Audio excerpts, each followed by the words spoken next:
Assalamu alaikum wa rahmatullah. Muna mika godiya ga Allah tabaraka wa ta'ala da ya bamu ikon haɗuwa a darasin mu na littafin Ahlari. Idan ba manta ba, a karatun da ya gabata mun tsaya a ƙarshen fasali da yake yin magana akan wato fifiko ko mustahabban alwala. Yau kuma insha Allah za mu tashi a kan sabon fasali.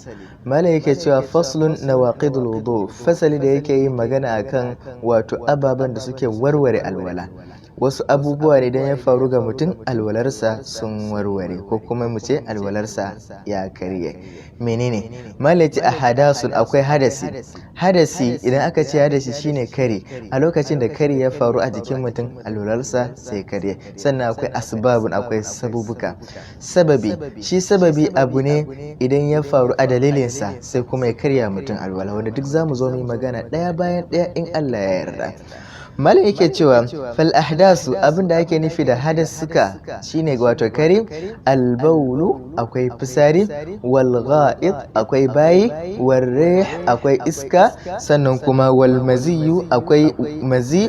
Wal wadiyu, akwai kuma wadi, wanda duk zamu zo mu yi magana akan su ɗaya bayan ɗaya.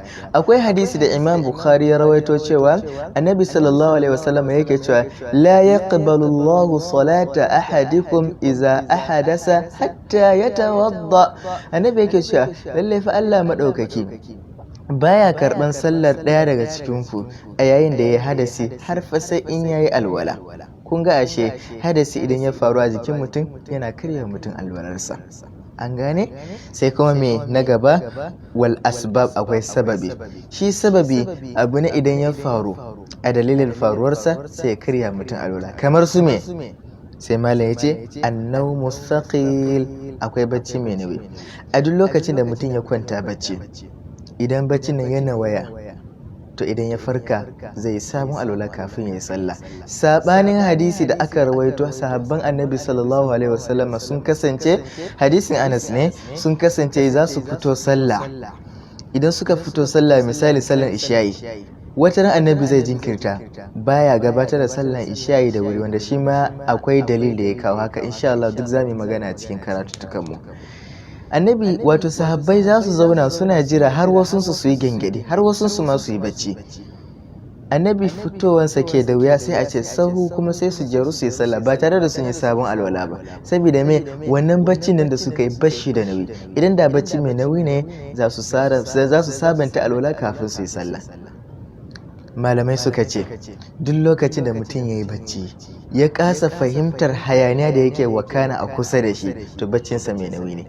In har baka gane hayanin da yake kusa da kai, to fa baccinka, wato in kana ganewa baccinka ba shi da nauyi, in kuma kana ganewa baccinka in baka ganewa baccinka yana da nauyi, in kuma kana ganewa baccinka ba shi da nauyi. To in har ko kana ganewa zaka yi ka tashi ka ci gaba da sallarka, hakan ba zai hana maka wato karɓuwar ibadanka ba insha Allah ta'ala.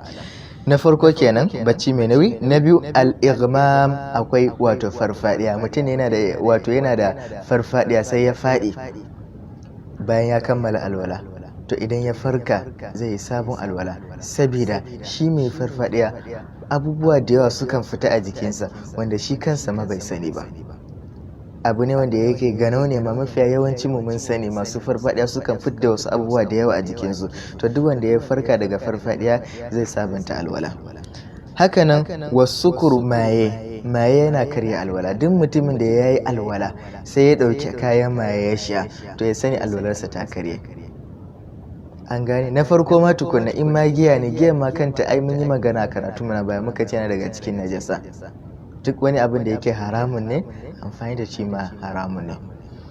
Wal junun, haka nan hauka. Mutum ne dama yana da irin masu ko mu ce hauka, yana cikin bayan ya kammala alwararsa sai suka tashi. To idan suka tashi, in ya komo hankalinsa ba zai je ya sallah da wani alwalan ba, zai yi sabon alwala kafin ya zai ci gaba da sallah. Akwai abin da malam bai kawo ba, akwai ar-ridda. Mutum ne yana da alwala sai ya fidda kalmar kafirci, shi ma automatic alwalarsa ta kare, sai ya yi sabon musulunta kafin ya zai sabon alwala, kuma sai ya zai sabon sallah. Allah ya tsare mu. Malam yake cewa wal qublatu, hakanan tsumbata shi ma yakan karya alwala. Mutum ne sai ya tsumbaci matarsa a yayin yayi alwala, to suka ce wato shi ma yana karya alwala. Wannan insha Allah za mu zo mu bayani doguwa a kai, saboda Aisha akwai hadisanta da take faɗin cewa annabi dab da zai fita sallah ma wata ran zai tsimbace ta. Insha Allah za mu zo mu magana a kai. Sannan walamsul mar'ati, hakanan shafar mace shi ma yakan karya alwala, amma fa da sharadi. Sharadin me? Sharadin sa na ɗaya, in qasada lazzata, idan mutum ya haka ne domin ya ji daɗi to zai karya mishi alwala. Aw wajadaha, ko kuma ma dai ya ji daɗin, hakan ma zai karya mutum alwala. Mutum ne sai ya shafi mace dan ya ji daɗi kuma bai ji ba, alwalarsa babu. Ko kuma ya shafa sai ya ji daɗin, alwalarsa babu. Wannan duka wato sabubuka ne wanda idan suka faru zai karya mutum alwalarsa. Hakanan wa masu zakari, hakanan shafan azzakari, amma fa bi ghairi ha'ilin, ba tare da wani kyalle ba, shi ma yana karya alwala. Malam bai kawo ba, amma karatun Ashmawi da kuma karatun Risala sun yi magana akan wato ba tare da wani kyalle ba mutum ya shafi azzakarinsa, alwalarsa ta karye. Bi batinil kaffi, sawa'un ya shafa ne ta bayan hannu aw bi batinil asabi, ko ta bayan yatsu, kowanne ma dai inda har ya shafa wato alwalarsa ta karye. Malam yake cewa man shakka, duk mutumin da ya shakka fi hadasin, cikin hadasi, mutum ne sai ya shakka game da hadasi, wajaba alaihi wuzu, ya wajaba gari zai sabon alwala.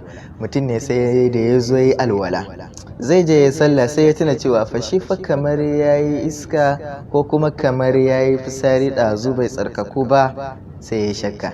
Hukuncinsa me? Hukuncinsa zai je sabon alwala ne, illa an yakuna muwaswasan, sai fa in ya kasance mai yawan waswasi ne, to wannan babu komai. Kusan masu waswasi an dauke musu abubuwa da yawa, saboda hadisin da aka rawaito da Bukhari da Muslim, wani mutum ya kawo kara, shi fa yana jin wani abu yana fita a jikinsa. Annabi ya ce kada ya bar sallarsa har sai in ya ji wari ko kuma sai in ya ji kara tukunna. Malam yake cewa falashi alaihi, babu komai a gare sa. Wa yajibu ghaslu zakari kullihi min almazi, yace ya wajaba mutum ya wanke dukkanin azzakarinsa daga wato mazi, wala yaghsilu al-unsayaini, ba zai wanke wato ya'yan marenansa ba. Wal maziyu, malam yake cewa shi fa mazi huwa alma, shine ruwa al-kharij wanda yake fita inda shahwati sughra, ta dalilin wato kankanuwar tunani. Mutum ne sai dan yi wani dogon tunani, to sakamakon haka idan har sha'awa wacce take a sughra ta motsa, zai iya fitar da wato mazi. An gane? Bi tafakkurin, wajen yin tunani, au nazarin, ko kallo, au gairihi, ko makamantansu. Wayannan abubuwan duka abubuwa ne waɗanda suke yanke ko kuma suke karya mutum wato alwalarsa. Akwai wasu abubuwa ma sabani haka, idan muka zo darasin gaba insha Allah za mu